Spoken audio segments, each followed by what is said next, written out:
ఇప్పుడు మనమైతే హెల్తీగా రాగి ఉప్మా ఎలా తయారు చేసుకోవాలో ఈ వీడియోలో అయితే చూసేద్దాం రండి ఫ్రెండ్స్. ముందుగా తెల్ల రవ్వని రాగి పిండిని సమపాలలో వేసుకొని డ్రై రోస్ట్ చేసుకోవాలి.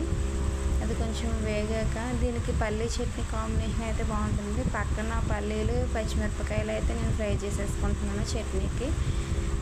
రాగిపిండి అయితే పక్కకు తీసేసుకొని వేరుశనగుళ్ళు, మినప్పప్పు, ఆవాలు, జీలకర్ర, ఉప్మాకి కావాల్సిన తాలింపు సరుకులన్నీ వేయించుకున్నాను ఫ్రెండ్స్.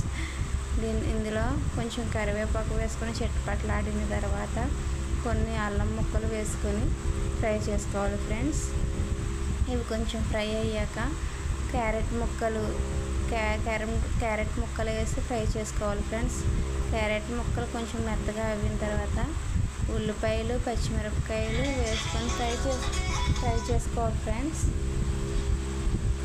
ఉల్లిపాయ ముక్కలు కొంచెం మెత్తగా అయిన తర్వాత టమాటా ముక్కలు కూడా ఒక టమాటా ముక్కల కింద కోసుకొని వేసుకోవాలి ఫ్రెండ్స్. ఆ టమాటా కూడా కొంచెం మెత్తపడేదాకా ఫ్రై చేసుకోవాలి ఫ్రెండ్స్.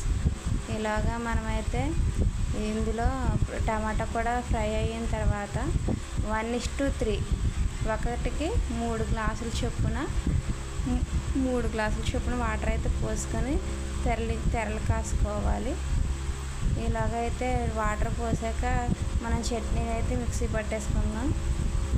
వాటర్ ఇలాగా మరుగుతుంది. వాటర్ ఇలా తెరలు కాగుతున్నప్పుడు రాగిపిండి, తెల్ల రవ్వని జాయిగా పోసుకుందాం. ఉండలు లేకుండా కలుపుకుంటూ తిప్పుకోవాలి. రాగి ఉప్మా అయితే రెడీ అయిపోయింది ఫ్రెండ్స్. ఇప్పుడు దీన్ని పల్లీ చట్నీతో సర్వ్ చేసుకుంటామే.